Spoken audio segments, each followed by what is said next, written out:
Au début du XVIIIe siècle, l'île Maurice est inhabitée de manière permanente. Les Hollandais, installés depuis la fin du XVIIe siècle, ont quitté l'île en 1710.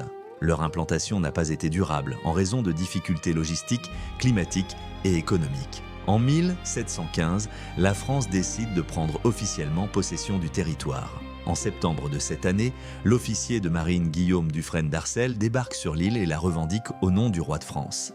Mauritius est alors rebaptisée Île-de-France. Cette prise de possession s'inscrit dans une stratégie plus large: renforcer la présence française dans l'océan Indien et sécuriser les routes maritimes vers l'Inde et l'Asie. Cependant, dans l'immédiat, la présence française reste limitée. Il ne s'agit pas encore d'une colonie structurée. Aucune infrastructure importante n'est mise en place à ce stade. Le peuplement demeure très faible. L'administration de l'île est confiée à la Compagnie française des Indes orientales, qui gère les intérêts commerciaux français dans la région. Entre 1715 et le début des années 1720, l'Île-de-France reste donc une possession formelle plus qu'une colonie développée. Elle représente avant tout un point stratégique potentiel dans l'océan Indien. Ce n'est qu'à partir de 1721 que la France commencera à organiser plus concrètement l'occupation du territoire et à poser les bases d'une colonie permanente.